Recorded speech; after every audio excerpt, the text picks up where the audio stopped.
প্রিয় দর্শক, আজকের বিষয় ওরাল সেক্স বা মুখমেহন।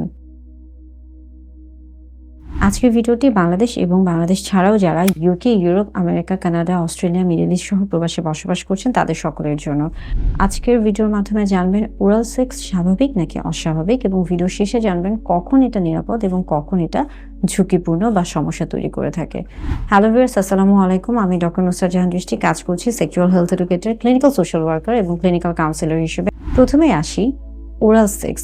ওরাল সেক্স তখনই স্বাভাবিক একটি বিষয় যখন এটা সচেতনতার সাথে সঠিকভাবে করা হয়ে থাকে, তখন এটা স্বাভাবিক যৌন আচরণ হিসেবে বিবেচনা করা হয়ে থাকে।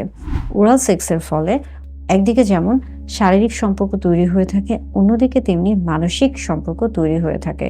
এই ক্ষেত্রে দেখা যায় হরমোনের একটা তারতম্য হয়ে থাকে, এবং এই ক্ষেত্রে লাভ হরমোন বা ভালোবাসার যে হরমোন রয়েছে অক্সিটোসিন, সেটার নিঃসরণ বেড়ে যায়, এবং ওরাল সেক্সের ফলে সেক্সে এক ধরনের বৈচিত্র্যতা চলে আসে। ওরাল সেক্স সম্পর্কে বেশ কিছু ভুল ধারণা রয়েছে। অনেকে মনে করে থাকেন ওরাল সেক্স সবসময় ঝুঁকিপূর্ণ। বিষয়টা এমন না। যদি সঙ্গীর মাঝে কারো সমস্যা থেকে থাকে, বিভিন্ন ধরনের যৌনবাহিত জীবাণু দ্বারা সংক্রমিত থাকে, সেই ক্ষেত্রে এটা সমস্যার কারণ হয়ে থাকে।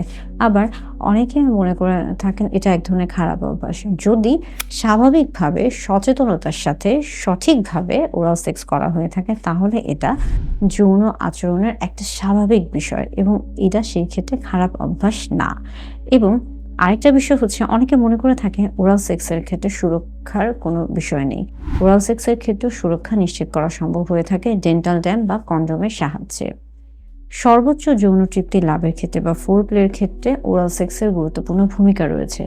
সুরক্ষিতভাবে যদি ওরাল সেক্স করা হয়ে থাকে, তাহলে যৌন তৃপ্তি আরও বৃদ্ধি পায়।